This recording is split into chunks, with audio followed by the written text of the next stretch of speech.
Hello, ladies and gentlemen, and welcome to Tough Talking Thursday on Focus on Liberia. My name is Dennis Jai, and we're broadcasting from Atlanta, Georgia. In tonight's edition, we're going to be looking at the evolution of political parties in Liberia, or you can call it Liberian political parties, how they got started, where we are now, how they have been, what has been their interaction with the people, and what has been their modus operandi. With me to delve into all this, I have joining us from Monrovia, Liberia, Wadei Powell. Wadei, welcome to Focus on Liberia. Thank you, Dennis. Also joining us, he's the FOL political analyst, a product of Waplo Institute from River G, Mr. Mohammed Sharif. Comrade Sharif, welcome to Focus on Liberia. Thank you, Dennis. Good to be here. Also joining us from Atlanta is our policy analyst, Madam Ko Family. I have to be careful with that name because we have Ko, we have Ko, and we have Ko. Welcome to Focus on Liberia, Ko. Thank you for pronouncing my name correctly. Last and definitely not the least is our chief political analyst who's joining us from Philadelphia, Mr. Wilmot Kunney. Some call him CDC Pape. Mr. Kunney, welcome to Focus on Liberia. Thank you, Dennis. Always a pleasure. We want to welcome all our viewers from across the globe. Mansfield Duopu, a political guru, will be joining us in a few minutes. He too is joining us from Minnesota, just like Mr. Ansoni Sier, and he's going to be here in a few minutes. But again, ladies and gentlemen, I want to say welcome to Focus on Liberia. We are at a time that politics has dominated or continue to dominate Liberia. Everywhere you hear about political parties. So we want to take some time to flesh things out here to talk about the evolution of political parties. And if possible, this can be even a 3-part series. But let's start by going a little bit into history. And who better can discuss? We are fortunate to have 2 historians in our midst, Mr. Mohammed Sharif and Carl Famule. So I want to start with the historical piece. And let me start with Carl to give us some historical perspective when it comes to political parties, how this all got started. So basically, we started out as a colony, and colony has 2 definitions, right? So colony means a settlement of people. When I say we, I'm not talking about the chiefdoms and empires and other societies that existed before the modern state. So in this context, we are discussing the modern state and the creation of the modern state of Republic of Liberia. So initially, this set out as a colony, and colony has 2 definitions. The first one, of course, is you are under the political control or like an offshoot of another country. The second definition, which is what Liberia falls under, is a group of people settled in a foreign territory. So when they refer to Liberia as a colony, they're not talking about Liberia being a political offshoot of the United States, but a colony, a settlement of foreigners living somewhere. So it's definition 2. Anytime you hear someone say the colony of Liberia, they're not talking about an American colony, an American political colony, but a settlement of people who came from somewhere else. That's important, an important distinction, because I see a lot of confusion around that. The second thing is Liberia really was not under the political control of until it became, it was never under the political control, formal political control of the United States.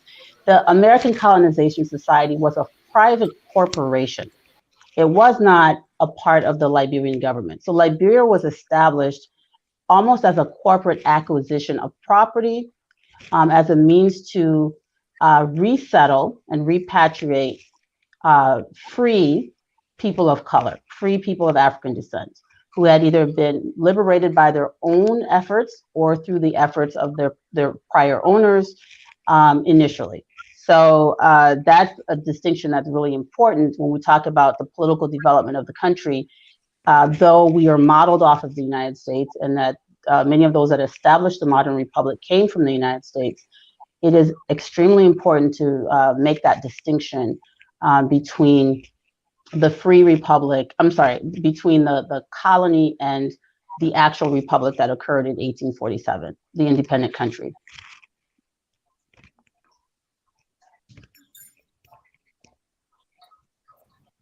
Did I stay within my time, Dennis?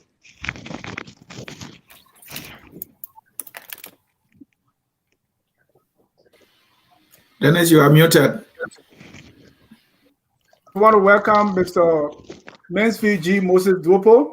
Mr. Duopu, welcome. I should pronounce that correctly. Welcome to Focus on Liberia. Thank you very much. It's a pleasure. All right. So, Carl, go ahead and complete your thoughts on how you laid out very good foundation, then how we got into political parties. Just complete that thought, and then I will move on to Mr. Sharif. Carl? I'm sorry, can you say that again? Complete your thought. You laid the foundation of the colonies and the clear distinction between the colony and the modern republic. Now, how we got started with these political parties? So I think we're jumping ahead. We're not going to talk about how the country established.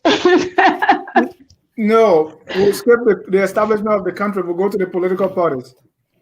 Okay, so you want to first talk about the first political party that was in Liberia, contrary to what most people think, was called the Liberian Republican Party. And that was the very first political party of the state in 1847. I wasn't prepared to just jump into that. I was thinking to go a little bit more chronologically. So tell me what exactly, because I guess I don't want to give information or talk about things that you all aren't interested in discussing. Because I think going from saying we're a colony and then all of a sudden we just jump up and say, oh, there's a political party, it's called the Republican Party. No, just a little... the modern, yeah, that's right. You talk about the modern republic and then you talk about the colony. That's fine. We want to go straight into political parties. but let's go. Let me go to Mr. Sharif. We already said about we want to start at 1847, right? We have a country now. But then we have political parties because people are ready to contest election. Start us from there. You're muted, Mr. Sharif. I always forget this. So thank you for the opportunity. Mr. Duopu, I've heard about you a lot.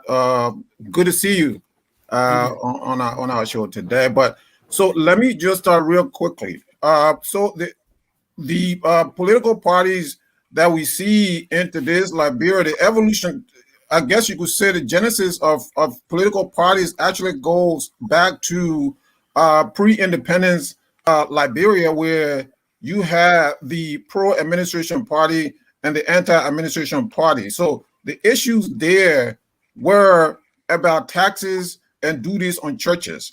So there was a strong opponent of taxes and duties, a man by the name of John Sayers, a Methodist clergyman who opposed Thomas Buchanan's imposition of taxes and duties on church imports. Mr. Sayers then formed the anti-administration party to oppose Mr. Buchanan.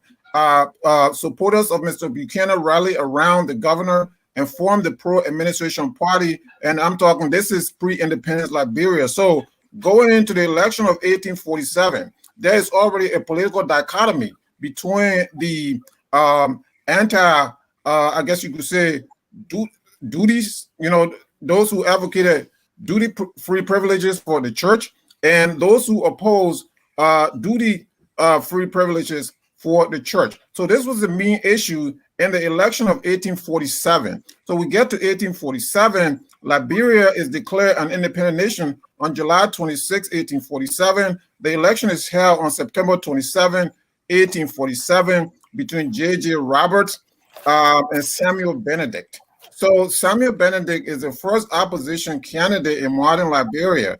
He contested the election of 1847 and took on J.J. Roberts.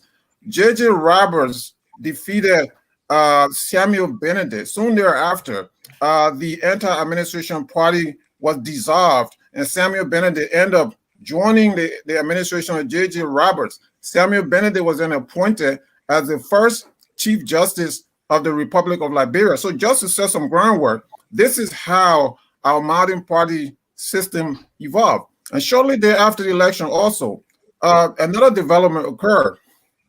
J.J. Roberts' party, the pro-administration party, changed its name to the True Liberian Party. The True Liberian Party also changed its name to the Republican Party. The True Liberian Party became the Republican Party. The Republican Party enjoyed some level, a great deal of political successes in early Liberia. So for 3 decades, you had the Republican Party winning all these elections until the True Weak Party was established in Clay Ashland in 1860. In the election of 1869, you have the True Weak Party candidate E.J. Roy, who defeated I believe it was Stephen Allen Benson in that election. And so there's a lot to unpack there. So as we go throughout the night in these discussions, we will delve into later years, especially as you get into the 1900s and the mid 1900s. Thank you. Thank you. Ladies and gentlemen, if you just joining us, this is Focus on Liberia. We are discussing political parties in Liberia. We are starting way from the beginning. Let me bring in Mr. Mansfield Duopu, who is joining us for the first time on Tough Talking Thursday. Mr. Duopu, walk me through what were the early interactions when it comes to political parties, how they related to the government, to the people. Walk me through some of that thing so as to give us a picture, because we're trying to see what is happening now. Is it something that happened in the past? How can we make that connection? So give me some ideas about those interactions from the very beginning. Well, thank you very much. And I'm very sorry for my late arrival. It was due to some unforeseen, traffic situation in the Twin Cities area. Because, Minnesota is noted for 2 things.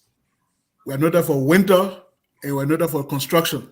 So now that winter has not started, construction has taken, the center stage. Well, I'm very, very happy for the invitation you've extended me. And I want to thank the other guests for coming on.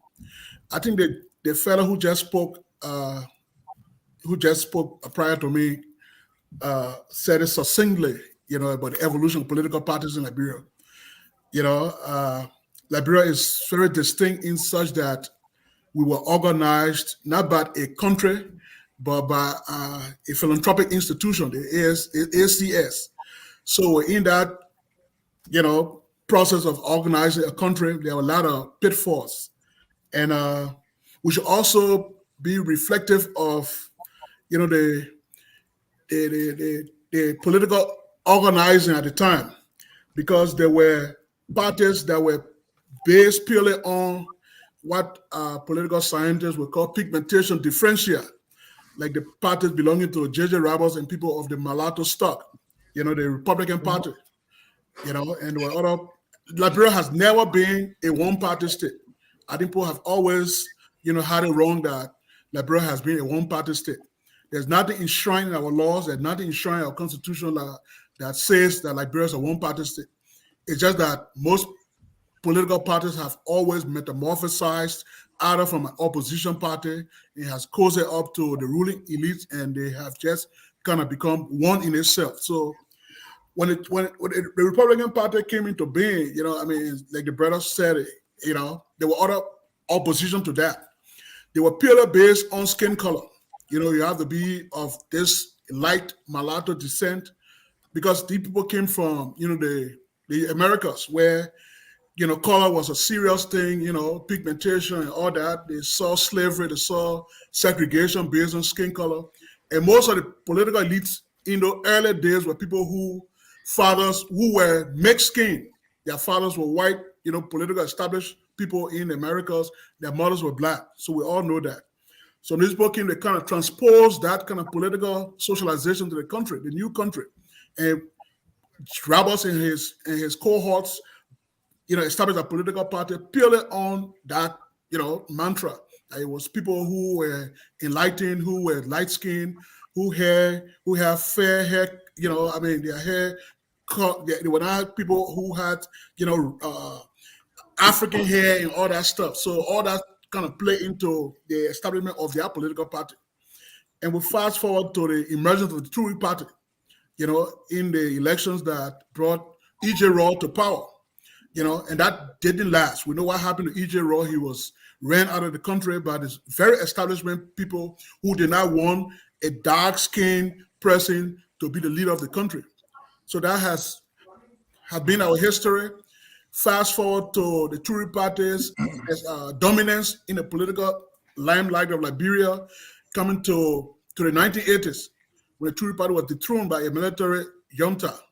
So that has been my own understanding of the evolution of political parties in Liberia. We can move forward post 1980 and discuss, the political parties that emerged after the 90s. Even prior to that, in the 50s, we can go to the D12, the Blyden in the 1869 period. Edwin Wilmot Blyden, his own political party he formed, and what happened to that. We can discuss that as the discussion kind of evolves. So I want to just stop there. I want to give the other panelists, a chance to chime in. And that other panelist will be Ms. Wadei, Powell. Wadei, listening to the history, I know we've all kind of read bits and pieces of history here and there, but listening to what have been said so far, what is your general feeling about political partyism, if I may say, or the way political parties have been formed and operate in Liberia prior to what we have today?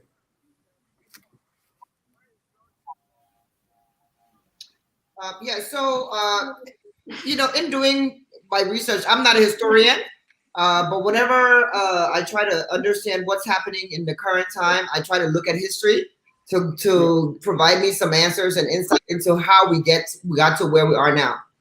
And so everything that Cole, Mohammed, and Mansfield have just mentioned are information that I have come across in my research. But the one that I didn't know, and Mohammed just said, I did not have information that even prior to the Liberian Party or the Republican Party, as it was called, that there were actually parties in existence for the anti-establishment and pro-establishment. So that's some new information tonight.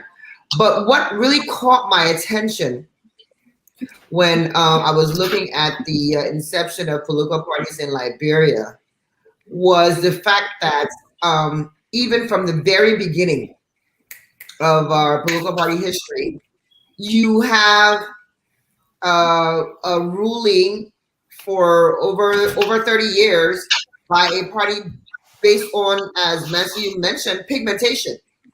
During that period of that political party's rule, you even had some people that it was almost like a recycling of presidents, as if to say there was no one else in the country.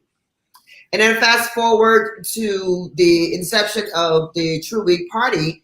From then on, once again, pigmentation is playing, a major role, because then you have this mindset of the darker skins, Liberian taking power. And I'm pretty sure that we'll get to it down the line, fast forward into the 90s and whatnot, where you have, the issue of the tribal versus the indigenous or native versus the American Liberia, or Congo as we call it. And when you look at our history of political parties and from the inception, you see that what we experienced in the latter years has been around from the time we became an independent country. So it's not new. And you even see that up until now in the political parties that we have now that are around, multi-parties, that, the basis of its formation, it's really not set in any real ideology of the country. Is more so set around personal agenda, personal ideologies and hegemonies and that sort of stuff. And so we wonder why, or in asking the question why, we have administration after administration that are not successful. Well, for me, the answer to that question first lies in the political parties, because political parties are governments in waiting. It's supposed to be governments in waiting. So exactly how a political party performs before becoming elected, how the officers perform in the party is exactly how they're going to perform when they become elected and have to govern. And so based on the research I've done, we have done a huge disservice to our country in the way that political parties have formed. In recent times, we've seen political parties are not even being formed around ideology anymore. It's being formed around a person, and that person becomes the imperial leader of the party. Is being formed around persons that provide financial support for the institution, because institutions are not structuring themselves to be able to financially move the party forward. So all of these issues around political parties is, in my opinion, what's impacting negatively the way that our administrations have and are governing. Mr. Kunney, fortunately, you are a very good supporter of the ruling political party. But that's not where we go yet. Looking at our history, what has been said already, I just want your general feel of this whole, how political parties have been throughout the ages. Well, there is a saying that sometimes for us to understand the present, we have to examine the past. And I think the panelists before me, they've done justice to the historical aspect of the evolution of political parties in our country. One of the shocking things I also discover in reviewing this topic is that political parties, in modern times, like Wadei said, were never funded around a broad set of principles that will advance the general welfare of the country. It was always these petty issues, the skin color, and different issues that were not national in scope, not driving a national agenda. And so that was the pattern of political parties then. But I think if you fast forward to the 70s and the 80s, that was the first time I was beginning to hear political parties with defined ideology when Gabriel Bacchus Matthews' Progressive Alliance of Liberia got on the political scene. They told the Liberian people clearly that they were a Marxist ideology group, that their political philosophy was the implementation of socialism. So that was the first time to associate national ideology to a national political party.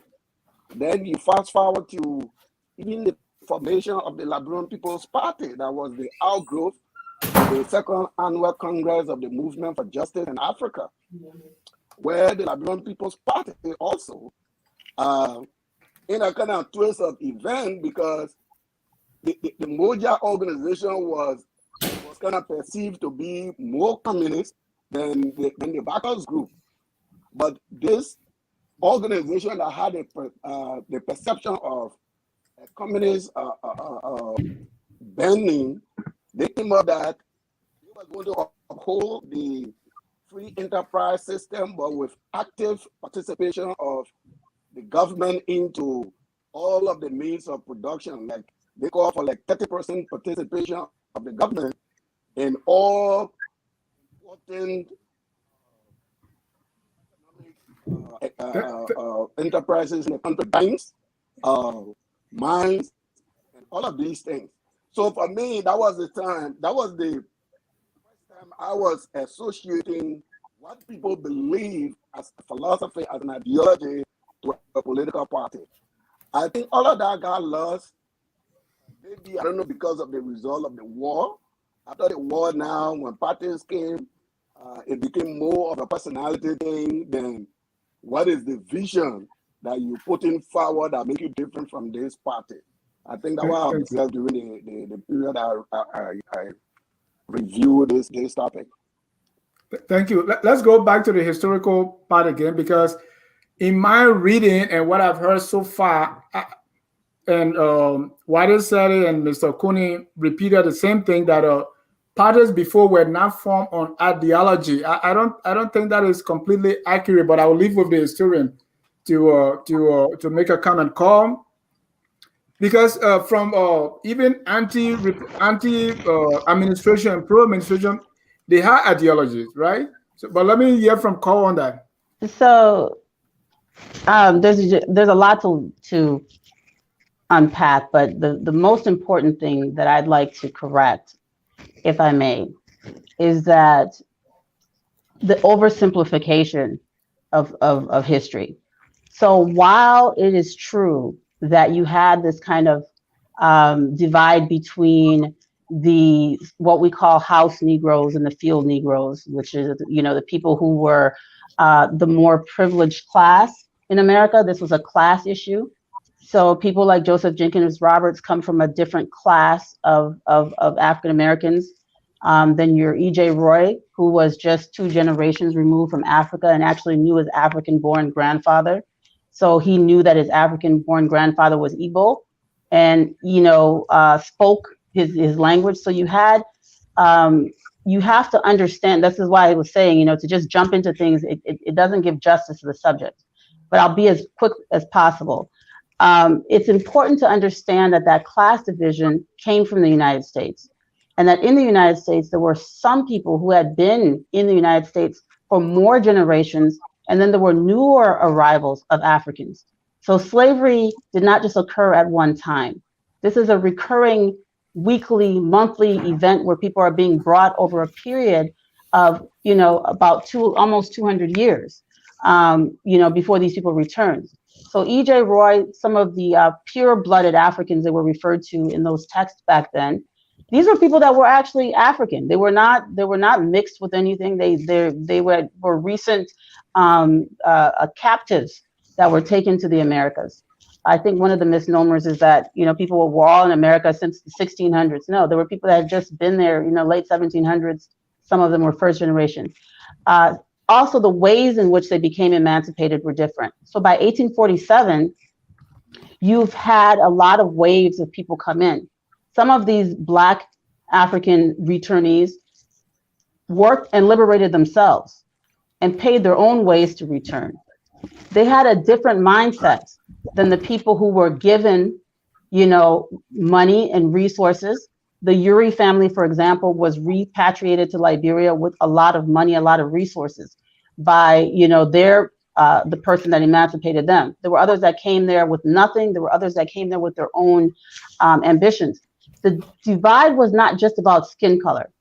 It was the ideological divide was, and I want people to remember this about Liberia. Liberia was established by people who were diametrically opposed. There was a group that was extremely Pan-Africanist that wanted to not only unite with the people within the said territory, but the entire continent of Africa. There were people who believed that the only way Africans would survive the tyranny of white supremacy was to unite as Africans. Right. So when you talk about the True Whig Party and how it was established, you talk about people like E.J. Roy. These are people who were before their time Pan-Africanists. These were the people that preceded Marcus Garvey in the concept of African unity. Needing, the whole reason the flag was established and this one lone star on the dark continent that was supposed to liberate and enlighten the whole continent. All of these early 19th century philosophers were deeply rooted in Liberia. Liberia gave birth to Pan-Africanism. Right. Give me a second. Okay, go ahead. On the other hand, then you have a movement that doesn't believe in this. They want to uphold the status quo because they are benefiting from it.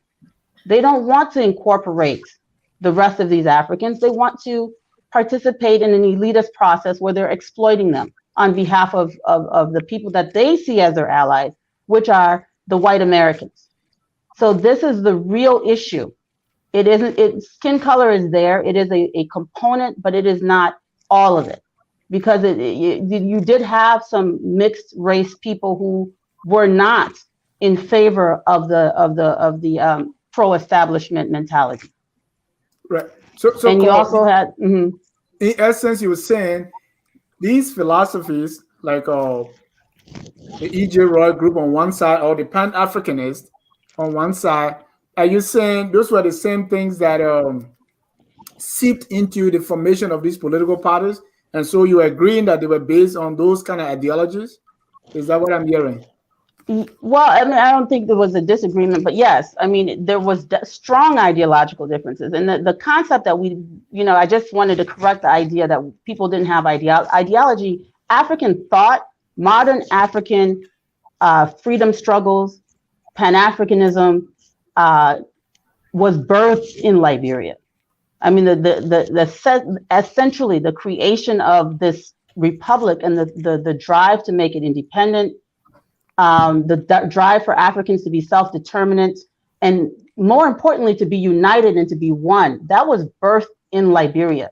The earliest writings of such thoughts and philosophies were done by people who considered themselves Liberians, whether they were born on the continent or not. So that is very important to state, because I think, we talk about people, not having ideologies or not having belief systems. Modern African thought owes everything to Liberia. Mr. Duopu. Yes, I just want to piggyback on what you guys were discussing about political ideology in the formative stages of the republic. I don't think there was real hardcore ideology. I think it was just, political platitudes, nothing in detail, no real ideological foundation for those political parties. Their main thrust, I believe, was the acquisition of power and wealth. And that has, over the years in our history, we've seen it even in modern political, history, that their main thrust was the acquisition of power and wealth. So for somebody to say that they were ideological, I don't see the ideology in the Republican Party, because these are people who came from the Americas, who have experienced slavery. Most of them who, in their thought process, want to also manifest that behavior that they learned from their fathers or their forefathers in the Americas, and to make sure that those things were entrenched in our political system. So when you talk about Roy coming to the political fore, it wasn't based on ideological differences. It was just that the dark-skinned people were more than the mulattoes, so they overpowered them in terms of the acquisition of power. And we saw what happened to Roy in the eventuality. Roy was chased out of the country because the establishment did not want that to happen for a dark-skinned person. So when the True Party itself came into being, did the True Party embrace the indigenous? No. They did not embrace the indigenous for over 150 years of their existence. There was no outreach to the natives in terms of reaching out, in terms of political socialization.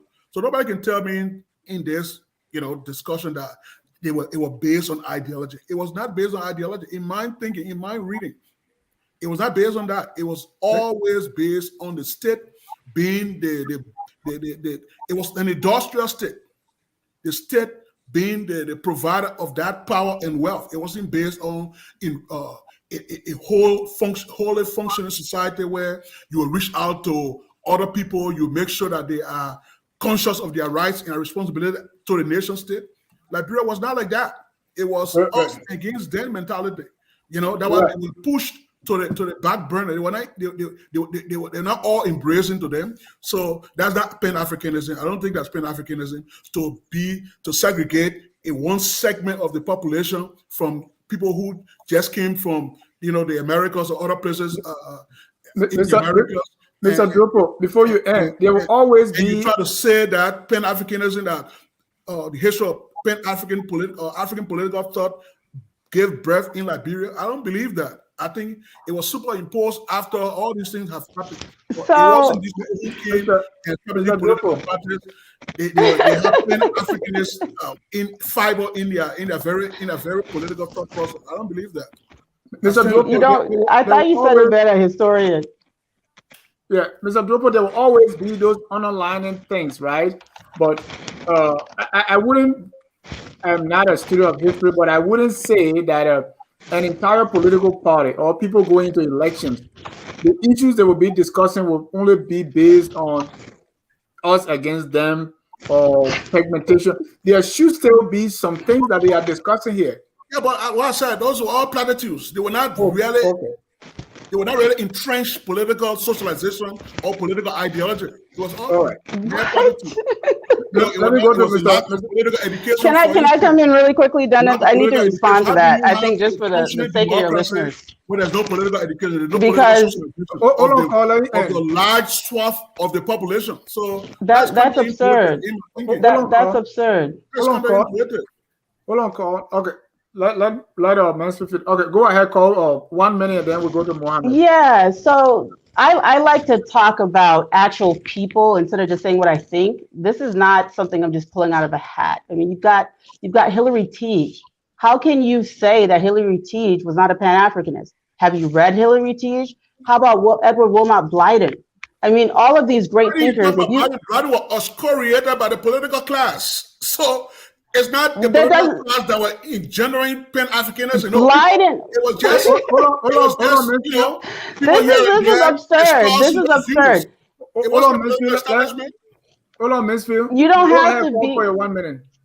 So this is just absurd. So on one hand, you want to, so you think these people were existing in a vacuum. This is a whole movement. If you even read Locke Carey before the Republic was established, and he was reaching out and building schools.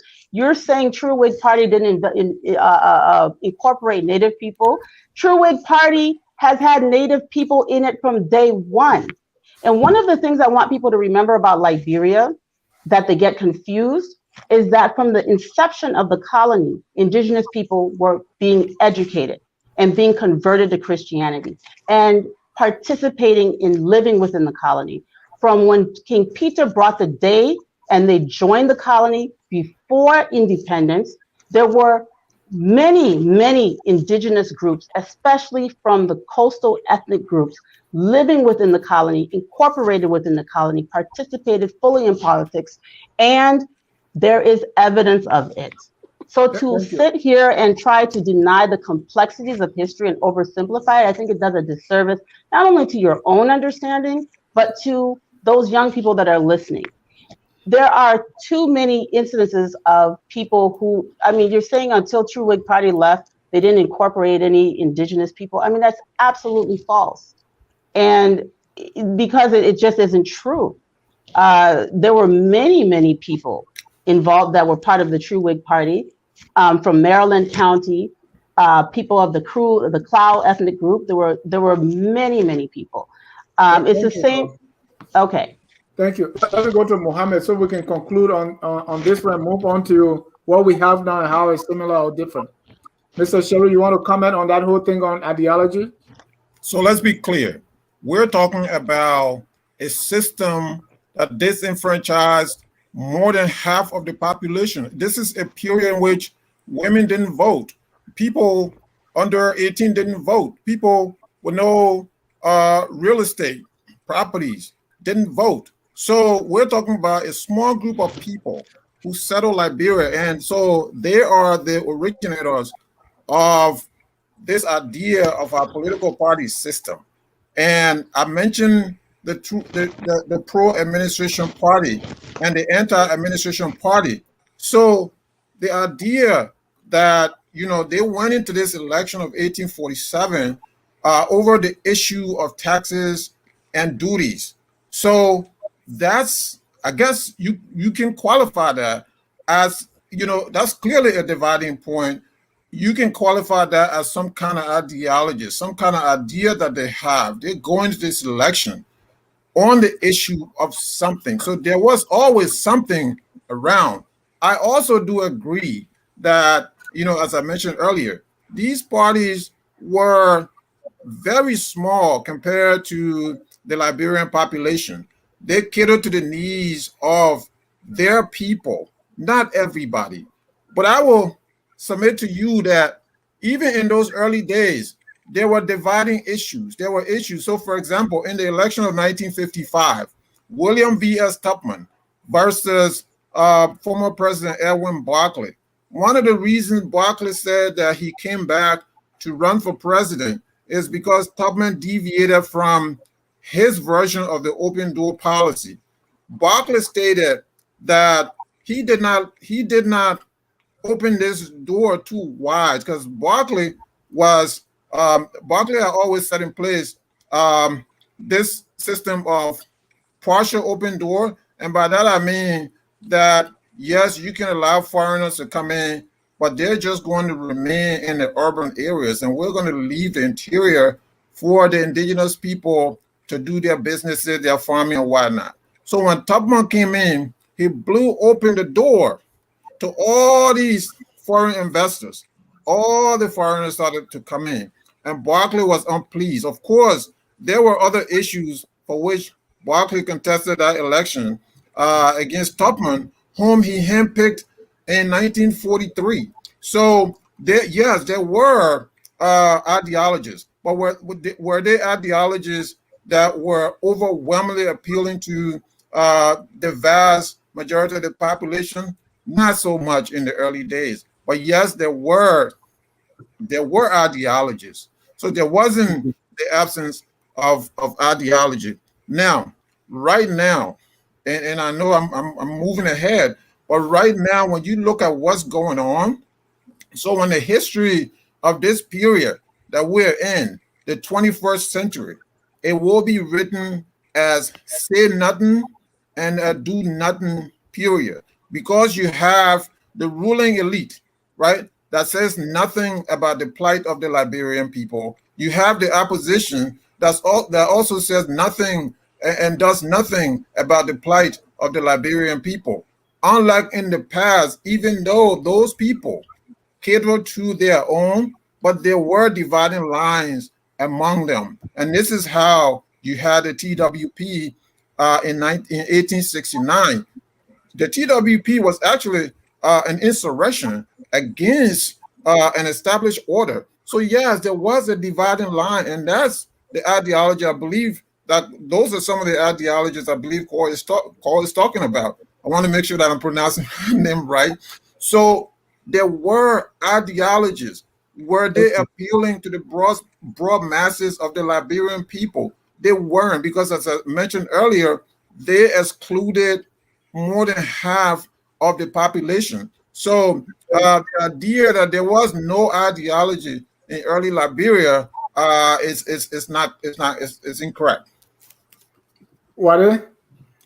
Yeah, so I think we've gone around on a tangent on this comment about there being no ideology. I think that when I made that comment, I said that there were no ideologies that were based around national development, nation building, right? So yes, anybody can have an ideology. You can have an ideology that has absolutely nothing to do with moving the country forward, and we're seeing a lot of that now. You can have an ideology that has to do with something that is personally bothering you, or in the case, for example, of the anti and pro, they were talking about duties. I mean, and that was from a business perspective. So one group wanted the church to pay duties, another one wanted them not to pay duties. That has nothing to do with national development. And so I may be wrong, but I am saying I have done a lot of reading. I'm not a historian, but I've done a lot of reading, and there's nowhere where I can find that the Republican Party or the Liberian Party had ideologies towards nation building and national development that was inclusive of everyone in the country and that moved the country forward based on that ideology. Same thing with the True Whig Party. Same thing with a lot of the parties that have come since then, right? We are great for having, even up till now, we are great for having some of the best laws in the books, some of the best policies in the books, some of the best handwritten documents that say this is who we are, what we stand for, what we represent. It is a very different story when you look at the execution and implementation of what political parties have said they set out to do. And this is, for me, this is where I believe the failures have come in, because the ideas around them sometimes have been great, but they have not been implemented. Not to the extent where it has been beneficial to the country as a whole. Beneficial to a few people, but beneficial to a few groups of people at any given point in time. It is not just beneficial to the American Liberia or Congo, or beneficial to the indigenous. At different points of time in our history, it's been beneficial to different sides. When has there ever been a situation where the entirety of the country has benefited from political parties and their actions in their governance? I have yet to see that. Mr. Kunney, let's conclude on this point, and then we move on to then we give some examples of what happened in the past and what parallels can we draw from that. Well, I think this is going to be my last contribution before I get out. So, in my concluding statement, I will just state my tabata before I leave. But again, we have to really be consistent here when we're talking about. I think the topic here was about political ideology and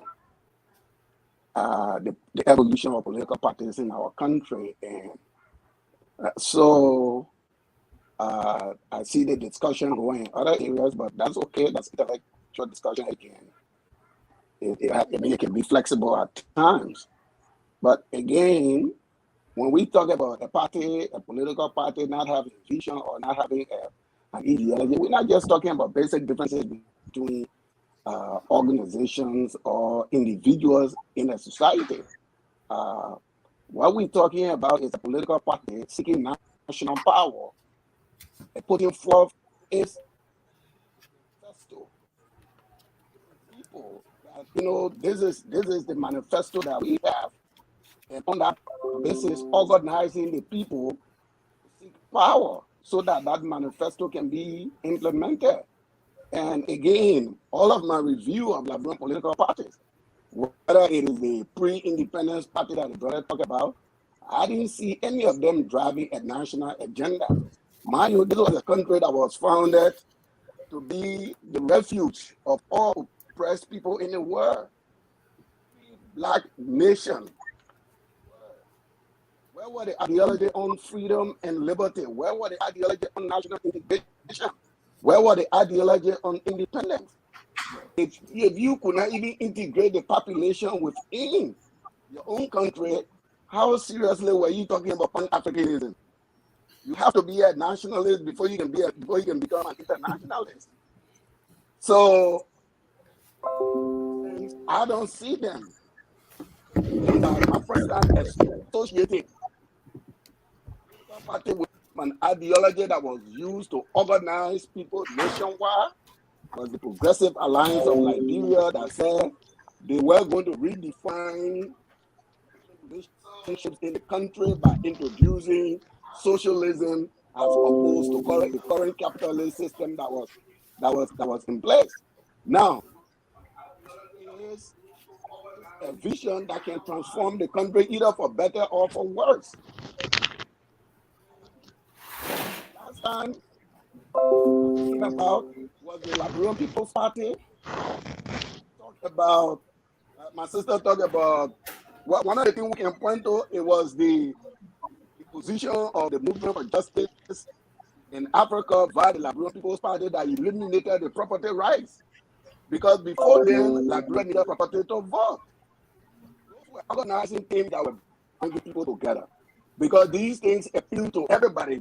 It didn't appeal to a particular group of people, a huge class of people. And this is what is missing in today's political organization. This political organization is always getting the next president out. The next president out, he's so terrible, so we got to get him out. So you see the Wahala down there is in the CPT.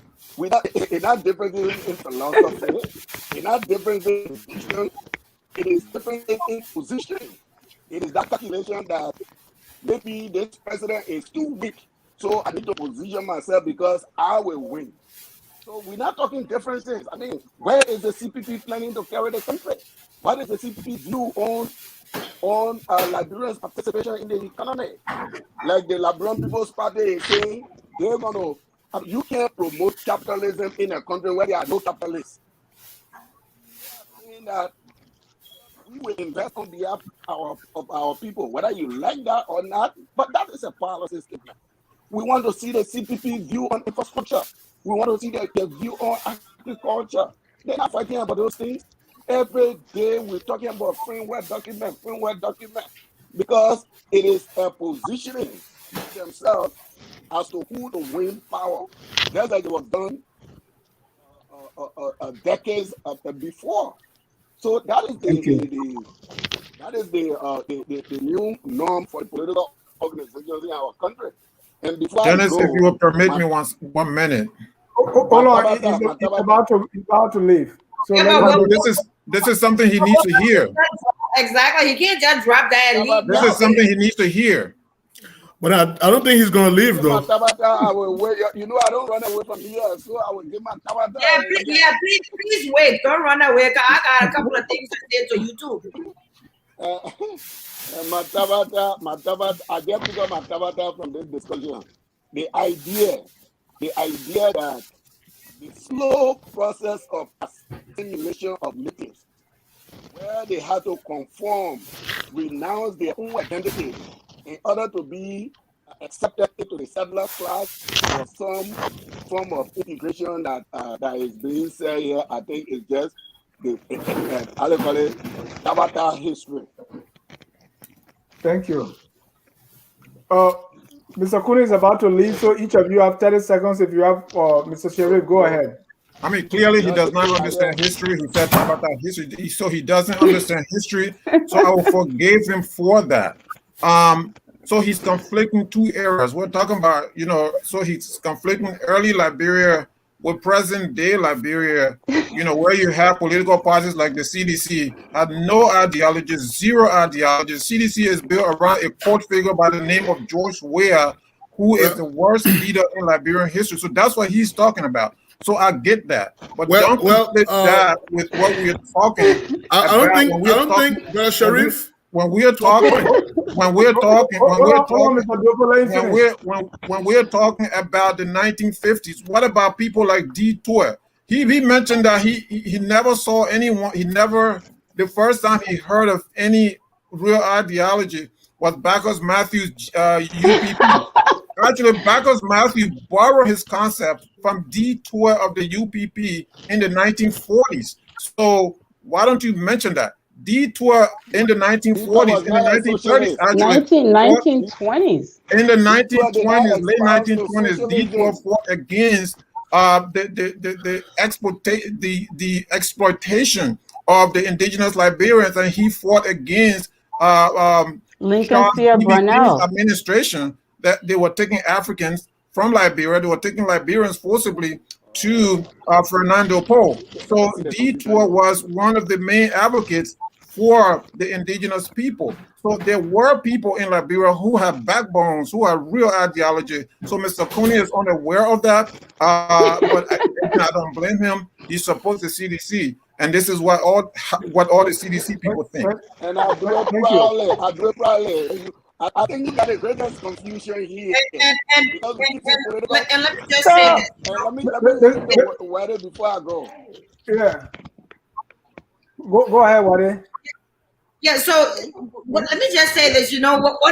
What Mr. Kunney just did, it is so predictable because this is exactly that we talk about when we talking about having conversations around what is good for our nation and moving our nation forward, instead of coming out here and laying the cards on the table and saying where right is and where wrong is. Mr. Kunney is going to come here to say he talked about the political parties in the 70s and the 80s, 90s, came the war. Talked about then we had the John St. Cyr. He jumped over CDC, who is the current administration, and going straight to CPP. What does that say? Your CDC party, what your ideology that you're got in the country right now that's moving the country forward? What's the ideology that CDC has that is moving Liberia forward? Now you want to talk about CPP, and you're absolutely right to ask the question, what is a CPP ideology? But you cannot ask that question and then want to pretend as though the CDC has an ideology that is moving the country forward. The problem is with all of these political parties. Let's be honest with ourselves and with the Liberian people for once, regardless of which party we belong to. I happen to belong to the CPP.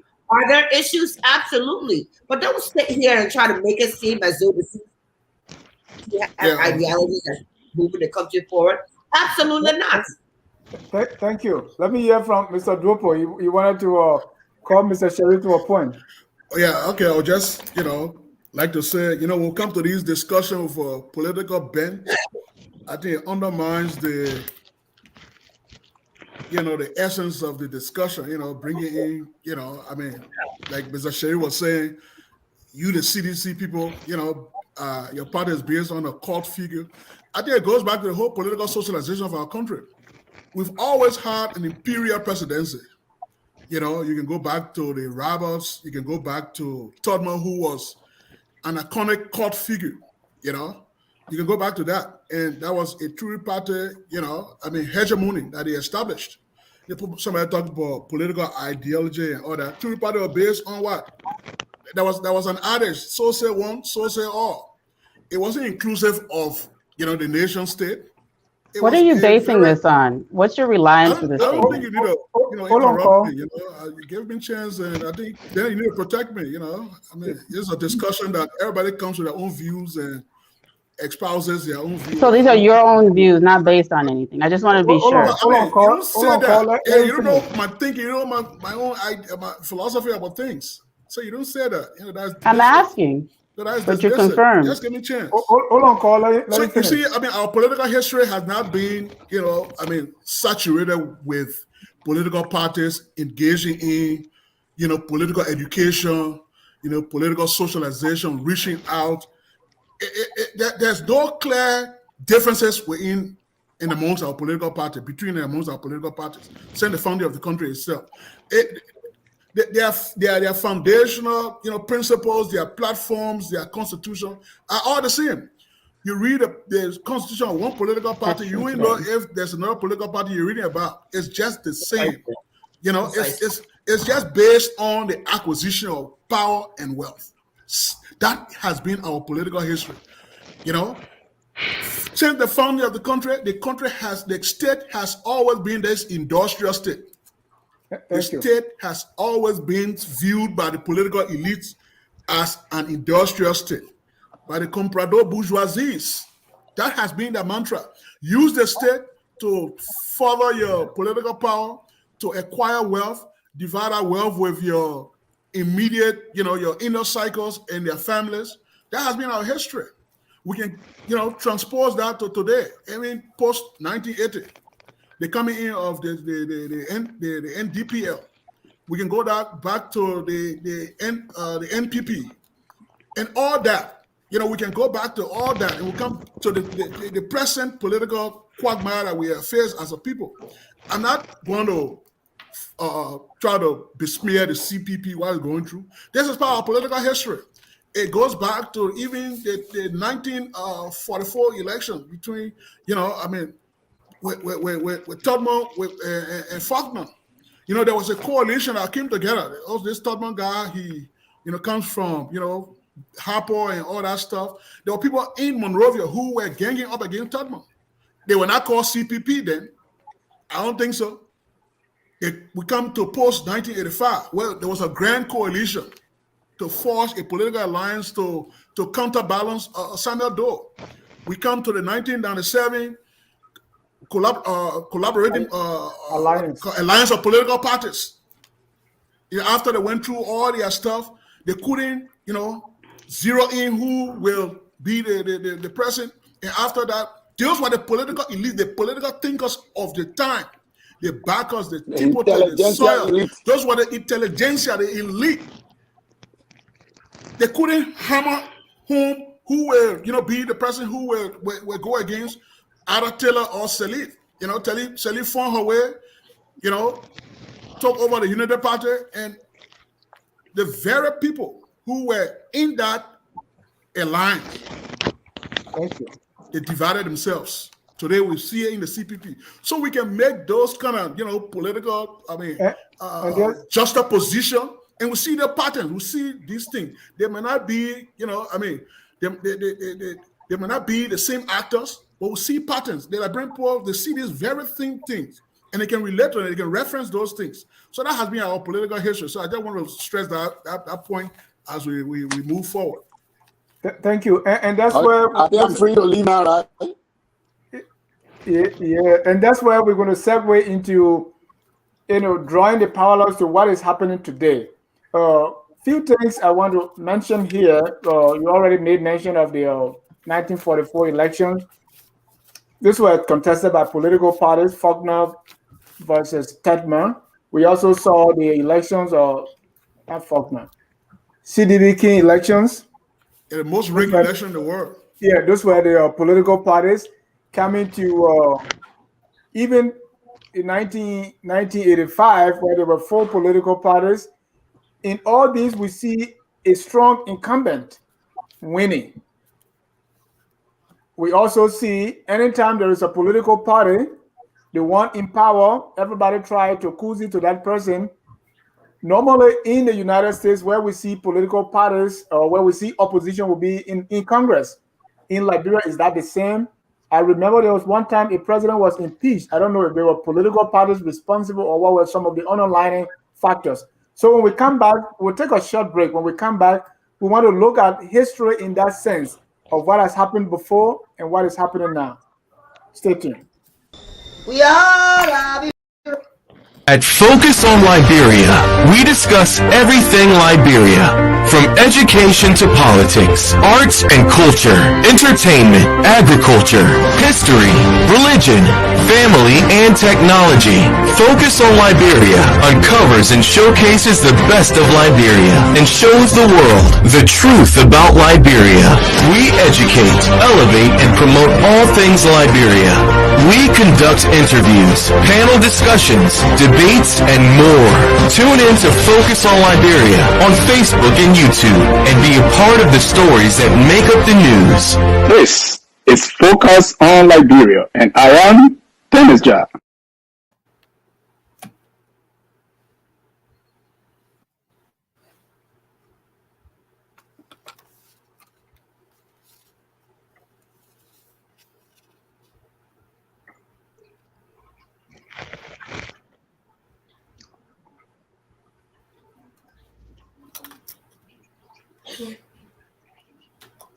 Welcome back to Focus on Liberia. Again, we are discussing the evolution of political parties.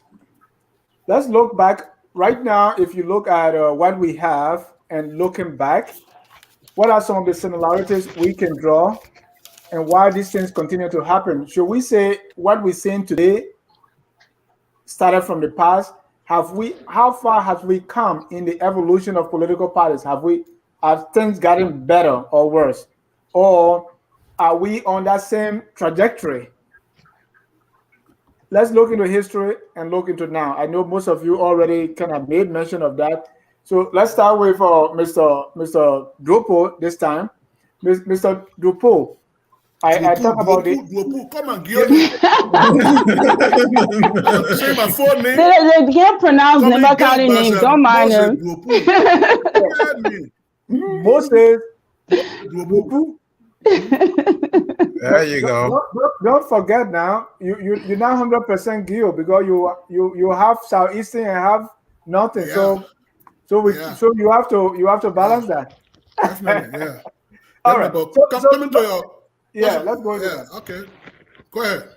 No, I said let's look at those things that happened before because I want to give like before those guys that impeached CDB King. I want to give them credit, right? Were these political parties or these actions, were the people functioning better than what we have now? Because right now, I think it's almost impossible for our legislators to impeach a president. What did that have to do with political parties and ideologies and all the things that we were speaking about?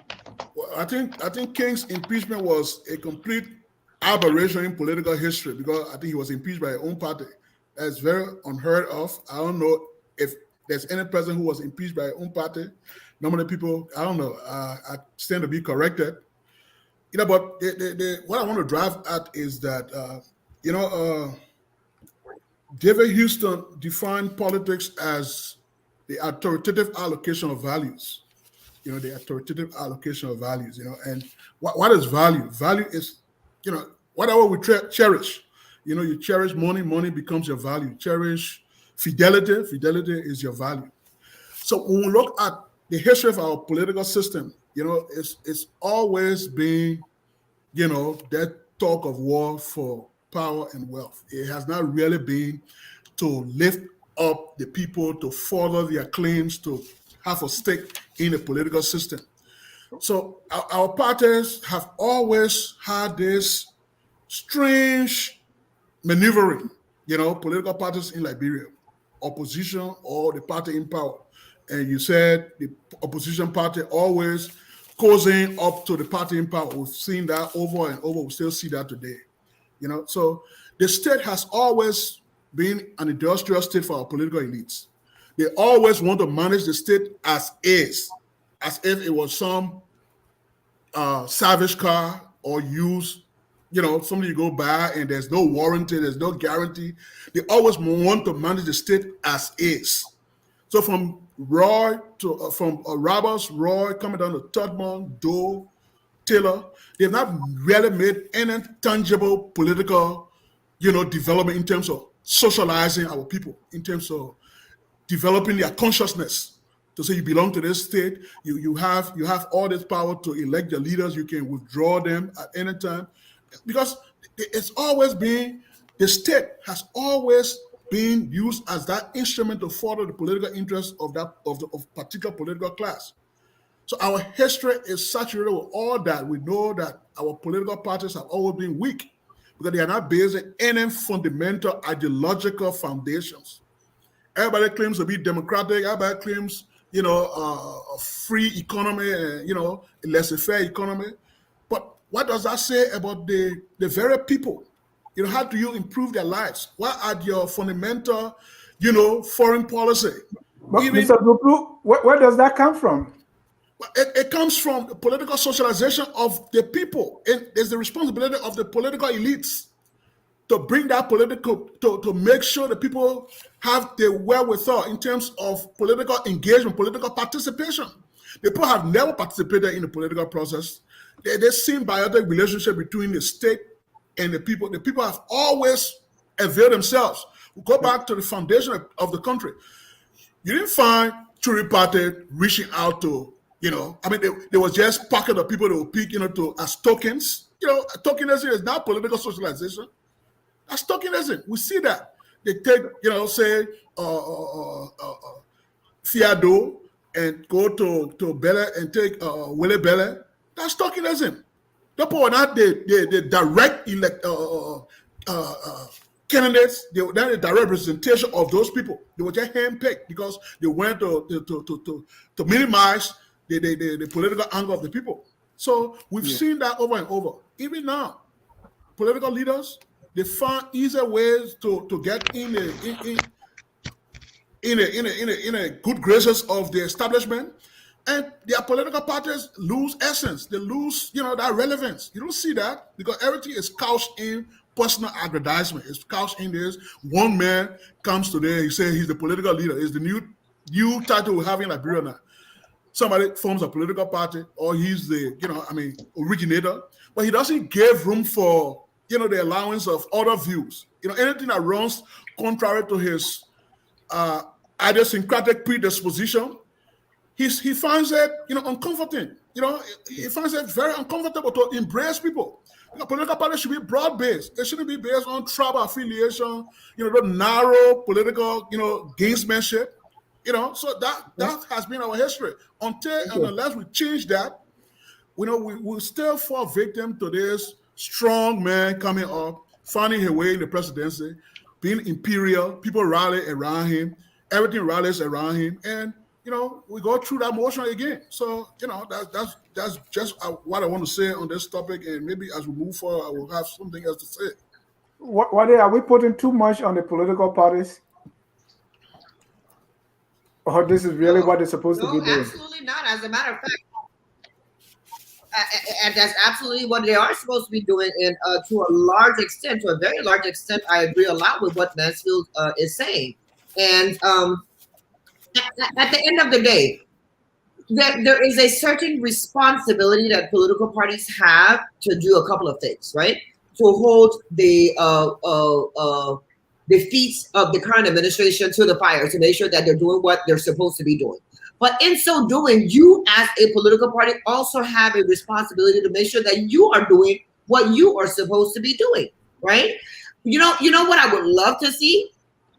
I would love to see a political party that is formed 5 years prior to any election, and that there is absolutely no political leader that is elected until 4 years prior to 1 year you go to convention, and based on the works and input of people in the party, political leader is elected, or I'm sorry, the standard bearer for the party is elected to represent the party. Why is it that we have political parties only springing up when somebody who decides that they want to run for office? That is the first problem. That is the first problem. And a political party that comes about in that way can in no way, it's very difficult for that political party to evolve into an organization or a political organization that is meant for the people. In actuality, what ends up happening is that is an organization that is built for and built around making an individual rise to a certain position. That is wrong. That is a wrong way to conduct political parties. And we need to change it. We need to change it. We need to start reshaping the way we see political parties, the way we run political parties. We need to, and this is not just from the standpoint of the people that come in wanting to start the parties and be political leaders, but this is also in the membership, right?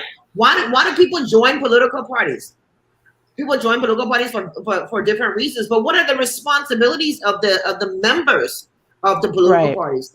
When you put yourself in a situation where one person comes in and that is the only financier of the party, you are alienably saying that you have no voice. You cannot have a voice in an organization that requires XYZ to operate, and you are not contributing towards that XYZ. So leaders have responsibilities. The members of political parties have responsibilities. I mean, even when Mansfield just mentioned it, we've gotten to the point now where we political parties don't even have control over the legislators. The legislators run on a party ticket. They go out there to the legislature, to the Senate or the representative to do absolutely what they want to do, and nothing is done about it. Liberian people don't even know that they actually have the rights and authority under our Constitution to remove people that are representing them from the legislature. I mean, there's so many things that the political parties are supposed to be doing that they are not doing. I see it, even within my party and other parties that are in the space where the legislators that are elected under your party's ticket are actually out there doing things that are completely misaligned with what you say your party represents, with what you say your party is about, with what you say your party stands for, with even what you say your current position on a particular issue is. Your legislator is out there making decisions that is completely different from what the political party, and the political parties allow this to continue to happen. So there's so many issues that, unfortunately we can't unpack in 2 hours on this show. Right. But again, where is it stemming from? It's stemming from a long history of not having strong institutions that are built around nation building ideologies, but rather built around personalities for the most part. Thank you. Carl, before you come in, right now we have around 23 political parties as opposed to 2 or 3 before 1980, right? We all stressed from the beginning that Liberia was never a one-party state, but in essence, because Otadma dominated so much, so the TWP in essence became like the only political parties. When it came to NDPL, all you needed to do was to get the NDPL nomination, you're good. Right now we have 23 parties as opposed to the few or almost one we had before. Can we say now this is hallelujah time for democracy since we are 23 instead of 2? Yeah, I don't. I think it's good that it's easy to establish political parties now. It's easier than it ever has been. I don't agree that before Tubman's era that we had an imperial presidency in this country. There's too much evidence against that. It wasn't just with Yancey and King and everyone having to resign because, you know, citizens who participated in democracy pre-Tubman were typically more educated. The legislatures, the people who ran for office before our modern times were typically more educated. And so there was, they understood civics. They understood their civic responsibility. Citizens knew what the responsibilities were and who was in charge of replacing and putting people into government. And frankly, that Paul, has... let me interrupt, because there were few, right? The vast majority of the people were not participating. I'm getting to that. Yeah, and it's important when we look at history that we look at it in its proper context. I think that it's important for us to recognize the fact that majority of us did not want, you know, we're not sitting around waiting for a republic to come and destroy our ways of life. There's two ways that you incorporate people into your into modern states, either through brute force, genocide, through all kinds of things, forms of coercion and force, or through voluntary submission over time. Voluntary submission does not happen immediately, especially with the diverse population that was on the Grain Coast when these people settled, different conflicting and warring empires and kingdoms. So we were not just one group of people without a government looking for somebody to come and give us a government. So until we understand that, we're not going to really understand why Liberia didn't proliferate all the way up, you know, into the Guinea forest, because we were not, you know, naked savages waiting for somebody to come and give us a country. We had our own countries, we had our own governments. I put an S there because that's what it was. And we had our own trade networks. We had our own societies. We had our own belief systems. We had our own religions. So this settlement on the coast did not have the power. Even if they had the will, they did not have the power to subdue us. So this whole thing, oh, they didn't incorporate everybody. It was impossible to do so. And the neighbors where you had European superpowers could not even easily subdue the territories they went to rule. Then you're talking about, you know, is that what we wanted the settlement to do? They weren't able to. They didn't have the ability. And that's part of the reason we lost so much of our territory. But anyway, to get back to your question about the number of political parties, it's important. I think it's a failure. Political parties reflect the citizens. I think anything you see that's wrong is a failure of the citizens, and ultimately the government for failing to provide citizens with the tools they need to create a better government, right? So we are responsible for creating the government. We're responsible for developing our own political ideologies and our own political parties. And it's a reciprocal relationship between government and citizens. We elect government officials, we hold them accountable, we set expectations, but we only do so based on what our ability and our own limitations are. So if we have the masses of our population that participate in democracy are, you know, relatively naive about what their role and responsibility is, or what the role and responsibility of the government officials are, this is what causes this type of dysfunction. So we have multiple political parties, again, because, you know, as many have said, it's not because they have ideological differences, but because the disagreement is on who should be in power. And when you have a group of people where the majority of us are not politically conscious, all we know is that we need jobs.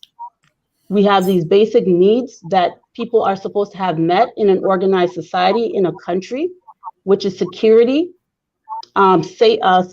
security, a way to sustain yourself. All of these things are not happening. So we don't actually even really have a functioning government because it isn't serving its purpose. we're not safe. We don't have jobs. We don't have access to, real education. I mean, we have institutions that are, shells of what they should be. People build buildings that do not have adequate teachers and educators, and they say they're building schools. They build hospitals that don't have adequate medical staff or, enough doctors and properly trained nurses. They say they have hospitals. So we have a government that is a shell of a government. We have a beautiful structure in place of checks and balances, but it's a shell of what it should be, because those who occupy the positions are supposed to do what they're supposed to do not have the ability to step up and perform what they've been asked to.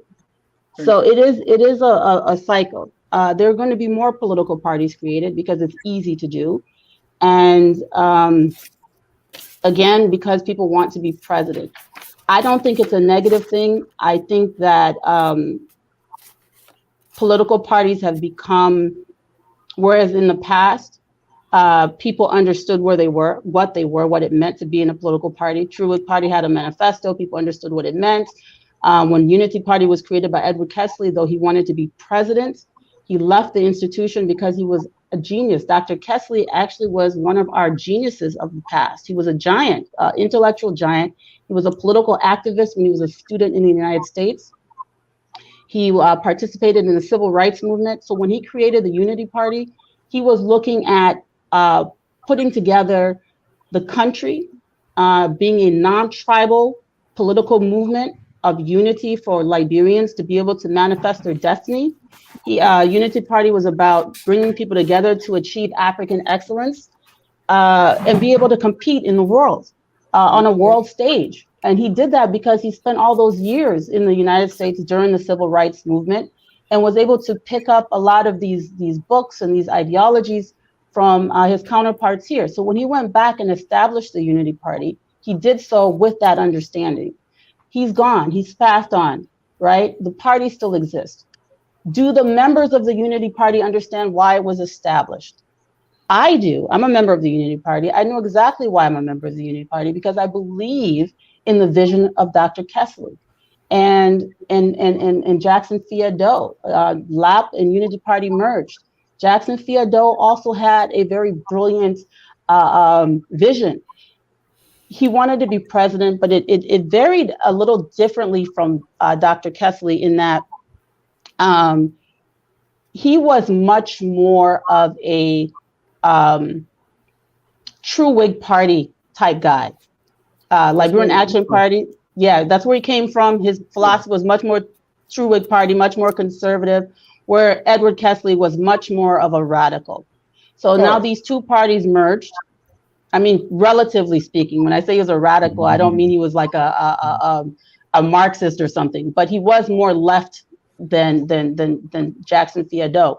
But thanks to President Sirleaf and Barney Sherman, they merged the two parties. Unity Party today stands somewhere, between those two.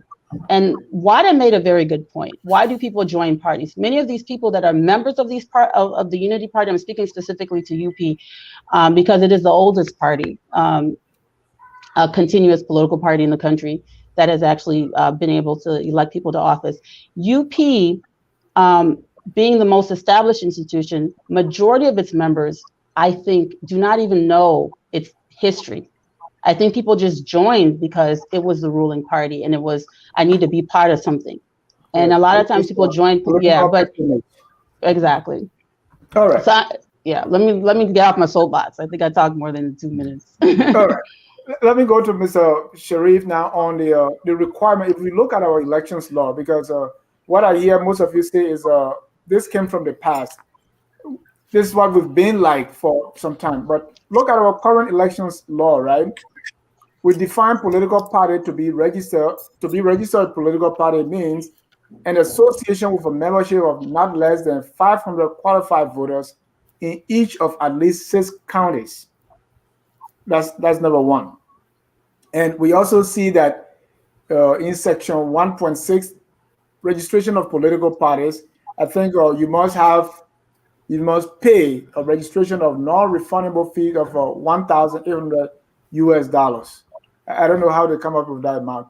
But do these things in our elections law, do they have any bearing on what we have on those political parties that we have today that we call, weak, if possible, no ideology? I wrote an article sometimes say what distinguishes Liberian political parties? Just faces. What do our elections law, what bearing does our election laws have on the way we operate as political parties now? Looking at those two I just read. I think they encourage the proliferation of political parties. And I agree with Paul that, the proliferation of political parties is a good thing, right? But the problem with this is that people are looking now to government. People are looking to government as a conduit for getting out of poverty. So people, obtain government jobs, not the way Wadei were, helping to rebuild the country from a war-torn situation. You have individuals who are professional politicians because they're in it for wealth. And so they get a job, and the next thing you see is that mansions are going up. They're riding around in Mercedes, Rolls Royce and so on and so forth. And they go for medical checkups in Switzerland and the United States. This is what they do. And then they neglect, their own country. So can election laws be modified wherein, political parties, the number of political parties will be streamlined? Yes. But are you then going to say to people, well, you can't form a political party? So it's a double-edged sword. I don't want to sit here and say that parties should be streamlined, but my disgust with the whole thing is that individuals just go into politics just to make money, get job. You think a lot of these people, right? I mean, I'm talking about the lower tier political parties. There are, you just mentioned 23 political parties. From party number 1 at the top to party number 23. You think party number 20, 21, 22, 23, you think they're thinking that they're going to occupy the executive mansion? No. The objective there is, look, let's get in this thing, and then after the election, we're going to get a job. Someone is thinking about being a director. Someone is thinking about being an ambassador. So you get into the second round, and this is the time that, the elephant meat, the proverbial elephant meat. So the elephant has been shot. So now people are coming around now to start to divide the elephant meat. And this is really sad because Liberia is one of the only few countries in West Africa, as we have laid out succinctly, that has a long history of political interaction, a long history of political parties. And one of the things that I just wanted to mention when Paul brought up the Unity Party may be important for our discussion is that the Republican Party, the TWP, and the Unity Party are the only 3 parties in Liberian history that have won, re-elections, right? So you had the TWP, of course, that stay on forever. And then another thing I also wanted to talk about was, the previous speaker's address was, where did we get all of this, the tendencies, right, in our current political space?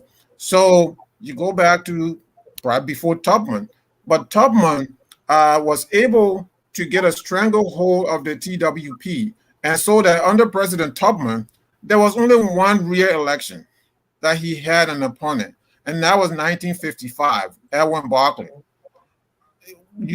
So starting in 1943, there was an election, but it wasn't a credible election. 1951 election with Detour.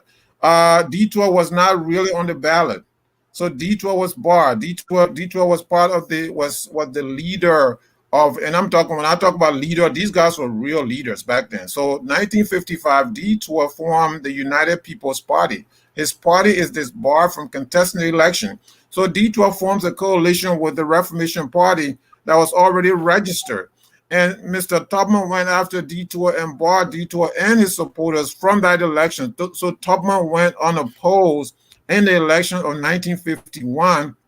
Contrary to popular belief that Detour contested the election, Detour wasn't really on the ballot. So you get to 1955 when Edwin Barclay challenged Tubman, and that was the election. It was really nasty, one of the nastiest elections in Liberian history. Of course, the election was marked by fraud and all of this, and Tubman, won the election according to, his handpicked election commissioners. So this is where, you go to get some of the things that's happening now in Liberian history. But I agree with all of, the panelists on the issue of political parties. These political parties that we have now, I will argue, do not really stand for anything, right? They don't stand for much. Not that they don't stand for anything, but they don't stand for much. Maybe they stand for something, but can we see what they stand for? There's a lot going on that you don't hear about. You don't hear the president, who is the leader of the CDC, the leader of the president of the republic.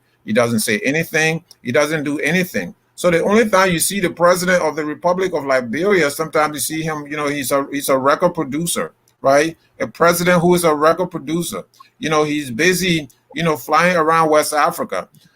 The opposition has a chance. The opposition is not pinning down the president on these issues. And so internally within the president's own party, there's nothing going on because the president, again, I mentioned earlier, he is a cult figure within his own party. And so the opposition, meanwhile, is not taking on the president on these issues. The president is, the opposition is waiting for its own time to turn things around. But the job of the opposition is to be like, I think Wadei mentioned this, the opposition is the government in waiting. So when are they going to showcase to us, the Liberian people, what they're going to do when they get there? We don't see that now. So that's the reason why, Dennis, I think that when historians, 50 years from now, 60 years from now, 100 years from now, I don't know, when historians write about this period is going to be correctly described as they say nothing and do nothing period. And it's a shame that Liberia has come to this, that we have no hope. We are hopeless. We don't have a good government. We have a bad government. The government has something called the Good Governance Commission, Anti-Corruption Commission, and yet you are the most corrupt, government in the history of the country. This is Mr. Sherry, where are your numbers coming from? History. Mr. Sherry, where are you getting your numbers from? Where am I getting my numbers from? Yeah. I get my numbers from just reading historical evidence from previous eras. So, Charles D.B. King, you mentioned Charles D.B. King, his own party took him on. What have you seen the CDC members, after all of what George Weah has done, what have you seen from the CDC partisans? Thank you. So there's nothing they've done. And that's they why have not done anything, right? And I just real quick. So even President Tober, who also profited from the one party state, when he took over in 1971, there was so much progress. So Tober's ideology was higher heights for total involvement. So when he took over in 1971, so from 1971 to 1980, there was tremendous progress in the country. You have infrastructure development, you have educational development, you have economic development. That's by everything that the opposition would tell you.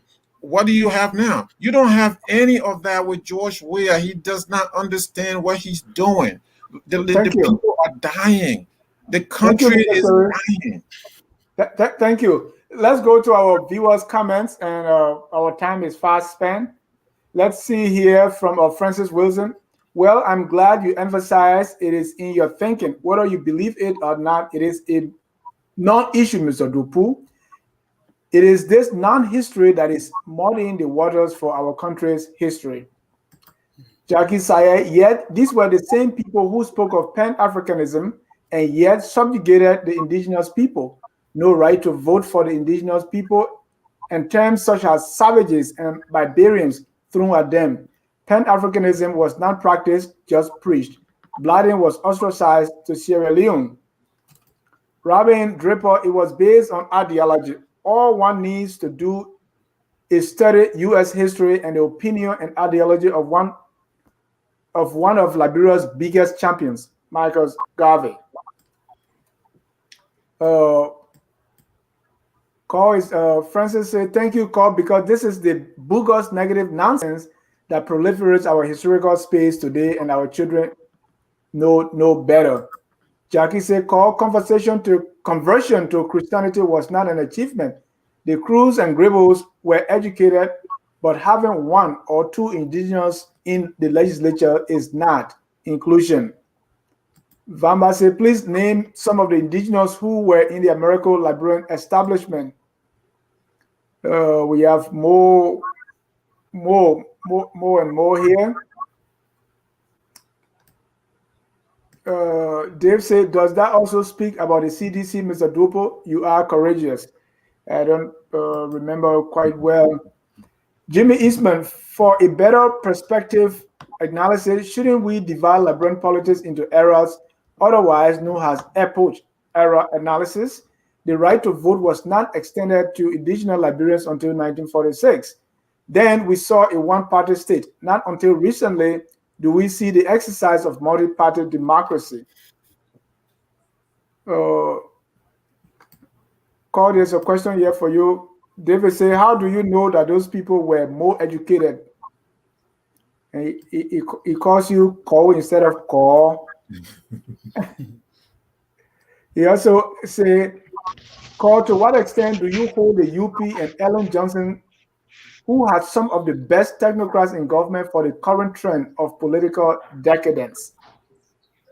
Let's start with that, Call. You want to start with Ellen? How, to what extent I hold Ellen Johnson to be responsible for? Yeah, that one, or any other question that any of the comments. Yeah, I mean, I think so. There was a lot of questions, a lot of comments. I do want to clarify. I never said that converting to Christianity was an achievement. I never said that. I never gave value to it. I was stating facts. Right. So in the 19th century, Christianity and civilization were considered synonymous. Women couldn't vote anywhere in the world. Democracy was something for men. So the idea that, Liberia should have been beyond the United States in women's suffrage and all of these things, I think is absurd. And yes, at that time in history, Christianity was seen to be, the way towards civilization and a lot of times when people convert to a religion, they take on a name from either the Bible. When you convert to Islam, you take a name from the Quran. It was typical. So many of the people who were converts, we confused to be part of the settler class, or people that came as American Liberians, and in fact, there were our own people who had converted. There were very few people who kept their traditional names, and that were very militantly doing so, consciously doing so. Duopu is one of those, but I'm kind of sorry. I have toddlers. We're getting ready for bed, but the other question was about Sirleaf. How much I hold her responsible? Yeah. I hold not only I hold Sirleaf and Vonnie Sherman and most of those leaders during the Sirleaf administration responsible for not making it a point, especially Councillor Sherman, who's the chair, was the chairman of the party after the merger, for not making sure that every member of the party understood what the party was and what it stood for. Unity Party, unlike other parties, the standard bearer is not the leader of the party. The chairman of the party is the leader. The standard bearer is supposed to be there for elections. And that's the person that rises up to run for office, to represent the institution in an election, in a presidential election. So in the Unity Party, it's the chairman and the executive committee that really, and the convention, that hold the power of the institution and are responsible for making sure that the ideology of the institution is put forward and that all of the members understand it and buy into it. I think that's the biggest failure, was to not carry the vision forward and make sure that that it's articulated and that every member can say, hey, this is what we stand for. We're not a tribalistic group. We believe in Liberian unity. We believe in oneness. That was a dismal failure because the 2017 election campaign was focused a lot on things that were very much anti the Edward Kessley philosophy and the Jacksonville philosophy, talking about native ticket and all those kinds of things. It wasn't what they established the party for. Right. Thank you. Mr. Duopu, you be the last on the comments, and then we go into the way forward. Yeah, I just want to go back to what we were discussing about the proliferation of political parties. Somebody said politics is a sin, and if politicians are not sinners, they are suspects. There's something they call rhino in American, modern political thought, Republicans in name only. I think there are also Pinos in Liberia, parties in name only. Because most of the political parties we have in Liberia are not real political parties. They are just these little tribal, leanings and, people trying to jockey for power. Like somebody said, at the end of the day, somebody wants to be a director somewhere. Somebody wants to be an ambassador. It's not qualitative, it's just, the quantity of parties put up, having 23 parties is a good thing for Liberia. I don't think so, because if we were really looking at what those parties bring to the political discourse, most of them, you don't even hear them. Political parties should be government in waiting. They should have shadow ministers, shadow executives on every national issue. But we find our political parties, every time the political leader going to speak on this issue, and there are some issues that he or she has no clue about, no expertise, no foundational, expertise in the area, and they just speak, just on the broad, nothing substantive. Nobody is actually speaking to any issue. There's a big expectation deficit when it comes to our political parties in Liberia. And I think is that Sheriff was trying to, trying to just beat up on George Weah. I don't think so, because somebody just said it. Even Ellen, and going back to, because I was in Liberia in 1997, I worked for Ellen Johnson Sirleaf's campaign as a deputy campaign manager in Nimba. I know how Ellen got the Unity Party. Ellen was a member of the Liberian Action Party, and they went to that. She couldn't win the standard bearership of the Liberian Action Party, so she had to come to the Unity Party, win over Joseph Kofa and other executives who were there after Kessley wasn't around, and how she took it over. So it wasn't anything based on real democratic credentials that she came to the Unity Party. So nobody should confuse us here. It's not anything based on any democratic credentials. Political parties are the highest form of political organizing in a society. The highest form. We see the proliferation of political parties. We see people having political parties just don't have broad national agenda. All is intended for is to cozy up to the government in power, get few jobs. At the end of the day, there's no holding to the feet to the fire of the people in power. So our people are left to fend for themselves. Because the thing is, when you organize political parties, it should be based on shared values. It is nothing like that.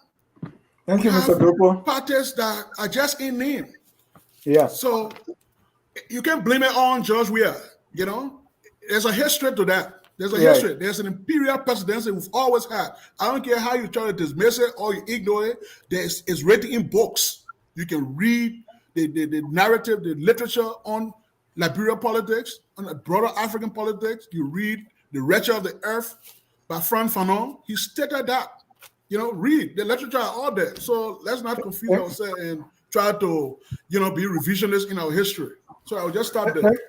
Thank you. We have less than 15 minutes here to do everything else that we have to do.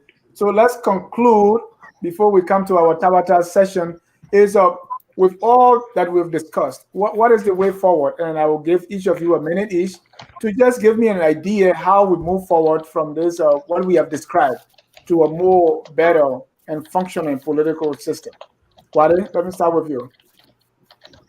So yes, I am of the opinion that like a lot of things or a lot of issues that we have in Liberia, the way to move forward is to first be honest with ourselves, right?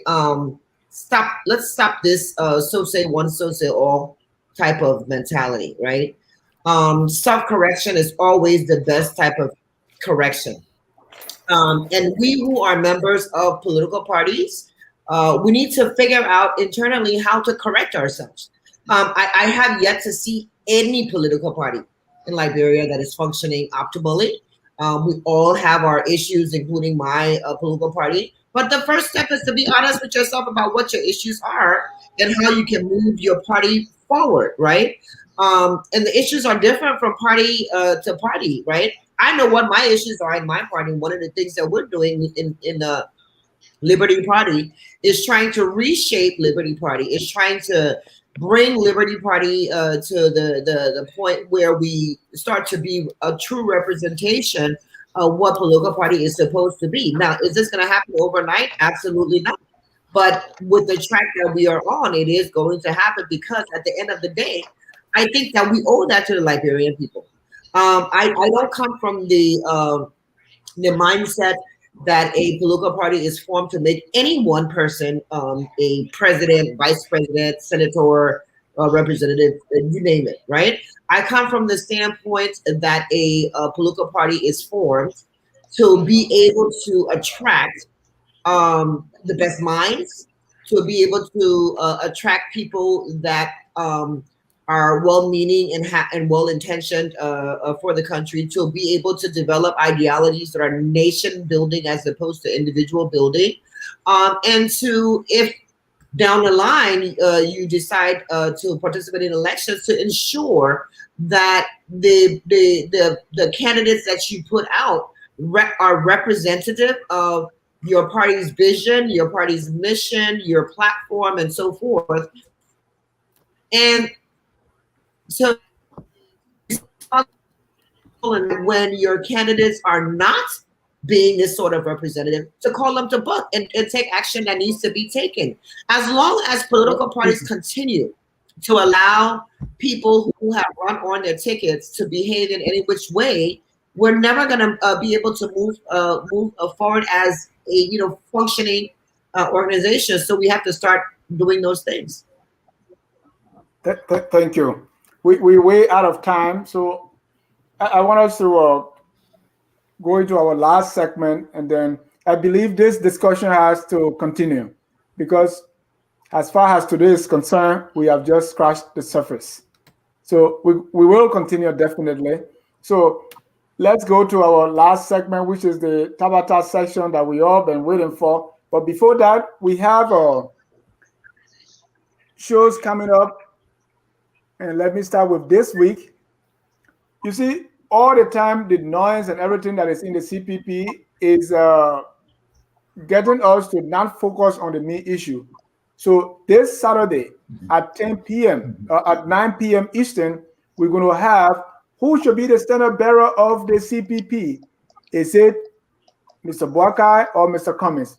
Mr. George Preston Lobo will be representing Team JNB, and Mr. Emmanuel Yato will be representing Team ABC. And we're going to have a debate right here on Focus on Liberia. You don't want to miss that. Now, with that being said, and we have more shows coming, I just want to let you know because when people are not discussing issues, then they start to discuss personality. So we're going to force the discussion to go back to the issues, and we're going to have a debate. Please don't miss it. At this time, we're going to go to our last segment here, which is the Tabata of the week. Tabata, again, is a Southeastern term meaning nonsense. And Carl can relate to that very well. So let me start with Mr. Sheriff on his Tabata for the week. So George Weah met with the young man who found some money, right, and returned the money to the rightful owner.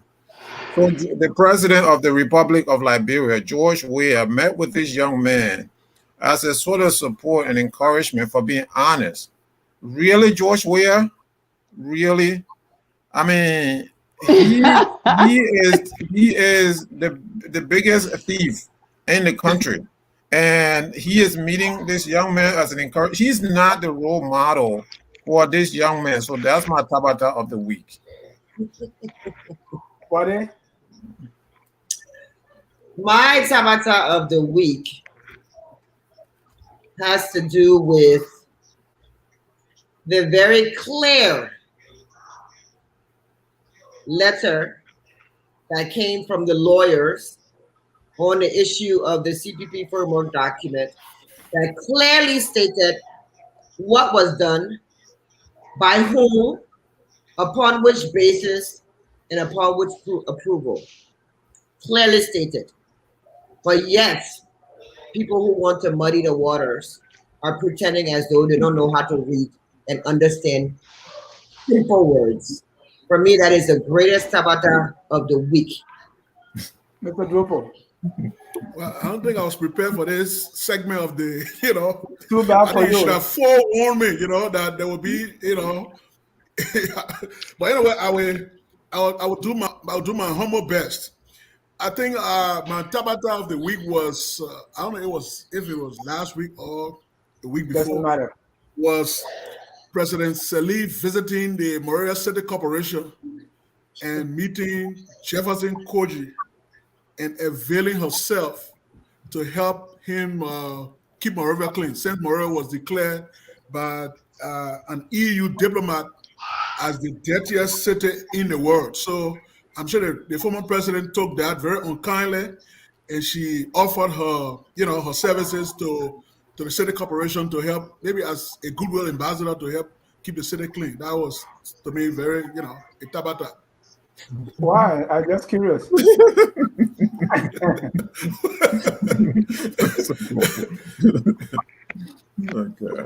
You should have cleaned it, right? Before. All right, let me go to call. So Mohammed took my Tabata, so I will do a different way. So yeah, I would say right now the biggest Tabata was Mr. Mansfield Duopu saying that France, Fanon, and the Wretched of the Earth said Liberia had. So he never once, and any of you that have access to the Wretched of the Earth, the word Liberia is not mentioned one time in Frantz Fanon's Wretched of the Earth. This is a book that not only have I studied it, I have taught it. So that's the greatest Tabata, is people like to quote books and to cite history that they just to prove a political point. And we have to start as a people being honest about our history and our understanding of it and our lack of knowledge so that we can learn and grow. History is powerful, it's profound. Liberian history is not simplistic, it's not one-sided, it is complex. So my greatest Tabata is this idea that when people don't know history the way that you do, or don't know a certain aspect of history, that they dismiss it and call it revisionist, when they in fact are the ones revising facts. Thank you. Before my Tabata come, this one from Thomas Awaji. He said, now that I know what Tabata is, my Tabata is noise about documents and letters and the 50,000 drama. For me, my Tabata of the week is the letter from the CPP chairperson going to the lawyers that were asked to proofread a piece of work and give their opinion. Now the lawyers have been called back to become not only judges, but referees, and legislators, and everything else. I believe that's the biggest tabata of the week. With that, we have 3 minutes left. I will give each of you 30 seconds for your closing comments. Let me start with Carl. I think that we have a lot of potential. History has preserved our land sovereignty. Liberia has a unique position in Africa in the sense that we have all of our resources in our possession. And this is a generation that is educated and poised, if correctly utilized and empowered, that can lift Liberia into the 21st century and manifest the destiny that our ancestors prayed for when they created this country, all of them, both native and settlers. That wasn't 30 seconds, but okay. That was more than 30 seconds. Mr. Duopu.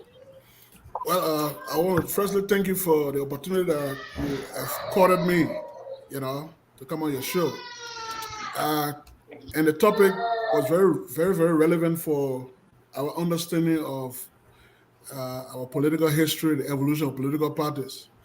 I believe that from my reading, my understanding, as a student of politics and government and Liberian history, I think our political parties, there are a lot to be desired, and I believe that they have a false sense of entitlement, those in power and those out of power. Because just as those in power should be held to a higher standard, those out of power also to be held to a higher standard. Because even if you are talking about government, public corruption, and influence peddlings, you also see that in opposition political parties. Thank it you. has manifested itself in the CPP that has been mired in confusion, personality contest, distrust, and dishonesty. So that doesn't bode well for our national political discourse. It doesn't, it doesn't further our democracy. So we want a strong, vibrant CPP, and we want a government that will be held accountable. A government. Thank you, Mr. Duopu. You exhausted your 30 seconds. Let me go to thank you so much. Thank you. Wadei, 30 seconds. Your closing comments. Yeah, so mine is going to be pretty brief.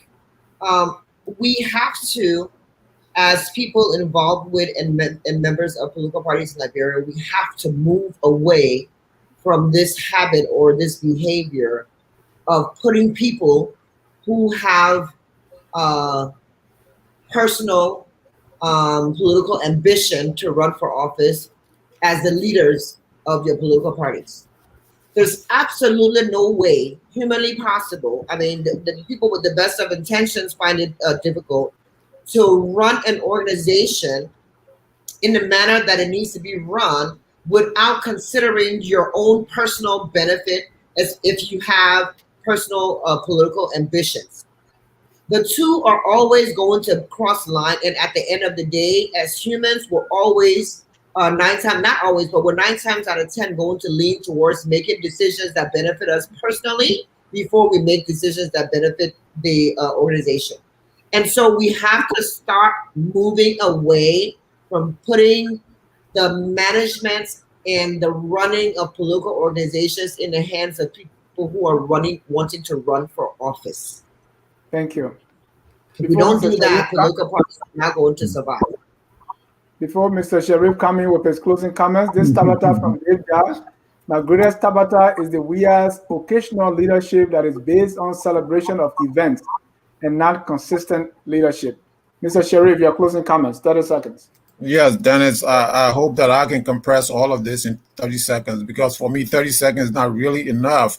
I'm very honored to be on this forum with these great ladies and gentlemen talking about Liberian issues. Me, a product of the Liberian private and public and private school educational system. This is the kind of stuff that you can't make this kind of stuff up from Waplo Institute to Bishop Joy High School, to the University of Liberia, to universities in the United States. And here I am talking about Liberian issues.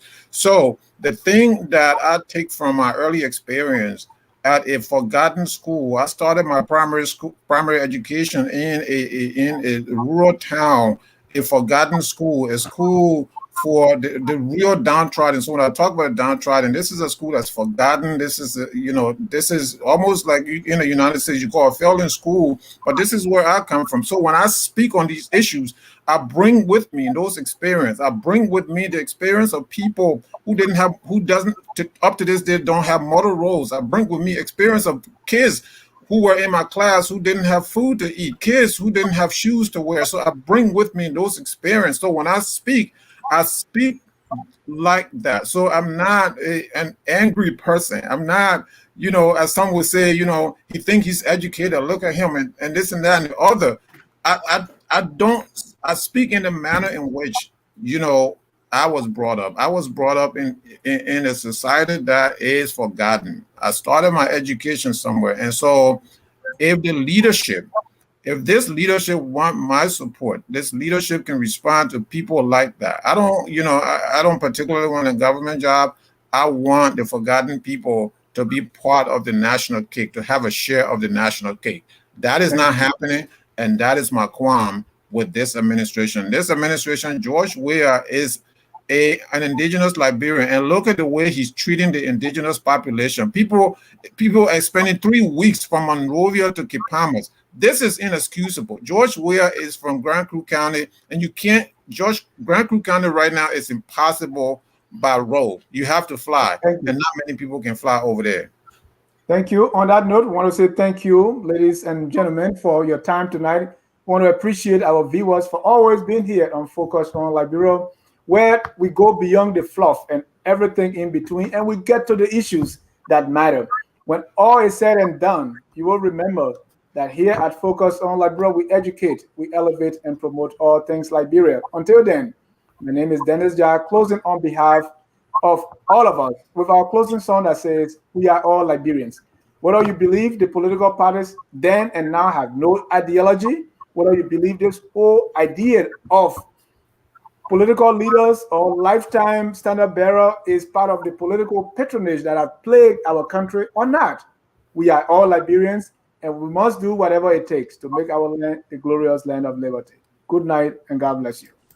We are Liberian. Liberia is our home. Liberian people.